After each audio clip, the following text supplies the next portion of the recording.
ಸ್ನೇಹಿತರೆ, welcome to AJ tech Kannada YouTube channel. ಇವತ್ತಿನ ಈ ಒಂದು ವಿಡಿಯೋದ ಮಾಹಿತಿ ಏನಂದರೆ, ಪಿ ಎಂ ಕಿಸಾನ್ ಸಮ್ಮಾನ್ ನಿಧಿ ಯೋಜನೆಯ 18ನೇ ಕಂತಿನ ಹಣ ಜಮಾವಣೆಯಾಗಿರೋ ಕುರಿತು ಅಧಿಕೃತವಾಗಿ ಯಾವೆಲ್ಲ ರೈತರುಗಳಿಗೆ ಹಣ ಬಂದಿದೆ, ಹಾಗೆಯೇ ತುಂಬ ಜನ ರೈತರುಗಳಿಗೆ ಇನ್ನೂ ಕೂಡ ಹಣ ಬಂದಿಲ್ಲ, ಅವ್ರಿಗೆ ಯಾವಾಗ ಬರುತ್ತೆ ಅನ್ನೋದ್ರ ಬಗ್ಗೆ ಸಂಪೂರ್ಣವಾದ ಮಾಹಿತಿನ ತಿಳಿಸ್ಕೊಡ್ತಾ ಇದ್ದೀನಿ. ಇಲ್ಲಿ ಸ್ವತಃ ಕೂಡ ನಾನು ಕೂಡ ಒಬ್ಬ ರೈತ ಆಗಿರೋದ್ರಿಂದ ನನಗೂ ಕೂಡ ಪಿ ಎಂ ಕಿಸಾನ್ ಹಣ ಬಂದಿದೆ. ಆಲ್ರೆಡಿ ನನಗೆ 5/10/2024 ಕೂಡ ನನ್ನ ಖಾತೆಗೆ ಆಲ್ರೆಡಿ ಹಣ ಬಂದಿದೆ ಸ್ನೇಹಿತರೆ. ಅದನ್ನು ಕೂಡ ನಾನು ಇಲ್ಲಿ ಲೈವಾಗಿ ತೋರಿಸ್ತಾ ಇದ್ದೀನಿ.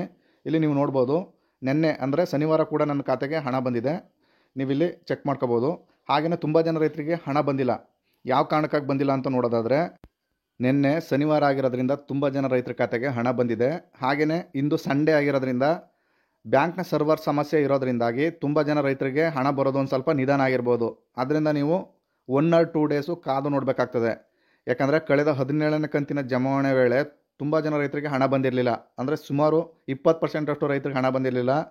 ಈ ಸತಿನೂ ಕೂಡ 18ನೇ ಕಂತಿನ ಹಣದಲ್ಲಿ ಅದೇ ತರಹದ ಏನಾದ್ರು ಮಿಸ್ಟೇಕ್ಗಳಾಗುತ್ತಾ ಅನ್ನೋದನ್ನ ನೀವು ಒಂದು 2 ದಿವಸ ವೆಯ್ಟ್ ಮಾಡಿ ನೋಡಿ.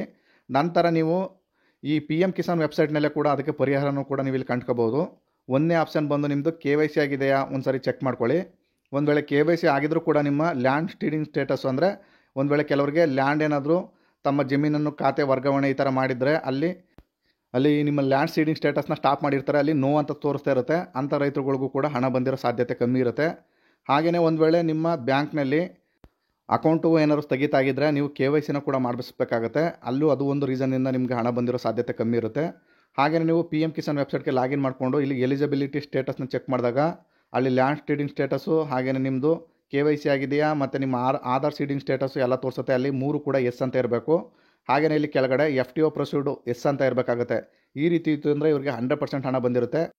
ಇದರ ಜೊತೆಗೆ ನೀವು ಅಡ್ವಾನ್ಸ್ ಆಗೂ ಕೂಡ ನಿಮ್ಮ ಸ್ಟೇಟಸ್ನ ಚೆಕ್ ಮಾಡ್ಕೋಬೋದು. PFMS ಅಂತ ನೀವು ಯಾವ್ದಾದ್ರು ಸರ್ಚ್ ಬಾರ್ಗೆ ಬಂದು ಟೈಪ್ ಮಾಡಿ ಅಲ್ಲಿ ನೀವು ನಿಮ್ಮ ಪೇಮೆಂಟ್ನ ಟ್ರ್ಯಾಕ್ ಮಾಡೋ ಕೂಡ ಅಲ್ಲಿ ಚೆಕ್ ಮಾಡ್ಬೋದು. ಯಾವಾಗ ರಿಲೀಸ್ ಆಗಿದೆ ಮತ್ತು ಯಾವ ಡೇಟ್ನಂದು ನಿಮ್ಮ ಖಾತೆಗೆ ಟ್ರಾನ್ಸ್ಫರ್ ಆಗಿದೆ ಎಲ್ಲ ಡೀಟೇಲ್ಸು ಕೂಡ ಅಲ್ಲಿ ಶೋ ಆಗುತ್ತೆ. ನೀವು ಅದನ್ನು ಚೆಕ್ ಮಾಡ್ಕೋಬೋದು. ಇಲ್ಲೆಲ್ಲ ಕೂಡ ನಿಮ್ಮದು ಕರೆಕ್ಟಾಗಿತ್ತು ಅಂದರೆ, ನಿಮ್ಮ ರೆಕಾರ್ಡ್ಸ್ ಎಲ್ಲ ಇಲ್ಲಿ ಫೌಂಡ್ ಆಯಿತು ಅಂದರೆ ಕಂಡು ಬಂದರೆ ನಿಮಗೆ 100% ಹಣ ಬರುತ್ತೆ. ಒಂದು ವೇಳೆ ಇಲ್ಲಿ ನಿಮ್ಮದು ನೋ ರೆಕಾರ್ಡ್ಸ್ ಫೌಂಡ್ ಅಥವಾ ನಿಮ್ಮದು ವ್ಯಾಲಿಡೇಟೆಡ್ ಅನ್ನೋ ಬದಲು ನಿಮ್ಮದಲ್ಲಿ ಏನಾದರೂ ನಿಮ್ಮದು ರಿಜೆಕ್ಟ್ ಅಂತ ಬಂದರೆ ನಿಮಗೆ ಹಣ ಬರೋ ಸಾಧ್ಯತೆ ಕಮ್ಮಿ ಇರುತ್ತೆ ಸ್ನೇಹಿತರೆ. ಈ ರೀತಿ ನೀವು ಮನೆಯಲ್ಲೇ ಕೂತು ಕೂಡ ನಿಮ್ಮ DBT ಸ್ಟೇಟಸ್ಸು ಮತ್ತು ನಿಮ್ಮ ಪಿ ಎಂ ಕಿಸಾನ್ ಹಣ ಬರುತ್ತೋ ಬರಲ್ವೋ ಅನ್ನೋದ್ರ ಬಗ್ಗೆನೇ ಸಂಪೂರ್ಣ ಮಾಹಿತಿನ ಪಡ್ಕೋಬೋದು. ಇದ್ರ ಜೊತೆಗೆ ಯಾವೆಲ್ಲ ರೈತರುಗಳಿಗೆ ಇನ್ನೂ ಕೂಡ ಹಣ ಬಂದಿಲ್ಲ ಅವರು ಕಮೆಂಟ್ ಸೆಕ್ಷನಲ್ಲಿ ಬಂದು ನೀವು ಕಮೆಂಟ್ಸ್ ಮಾಡಿ ನಿಮಗೆ ಯಾವ ಕಂತಿಂದ ಹಣ ಸ್ಟಾಪ್ ಆಗಿದೆ ಅನ್ನೋದ್ರ ಬಗ್ಗೆ ಅಲ್ಲಿ ಮಾಹಿತಿ ಕೊಡಿ. ನಾನು ಅದ್ರ ಬಗ್ಗೆ ವೀಡಿಯೋ ಮಾಡಿ ನಿಮಗೆ ತಿಳಿಸ್ಕೊಡ್ತೀನಿ. ಯಾವುದು ಮೆಜಾರಿಟಿ ಬಂದಿರುತ್ತೆ ಆ ಕಾಮೆಂಟ್ಸ್ಗಳ ಕುರಿತು ನಾನು ವೀಡಿಯೋ ಮಾಡ್ತೀನಿ.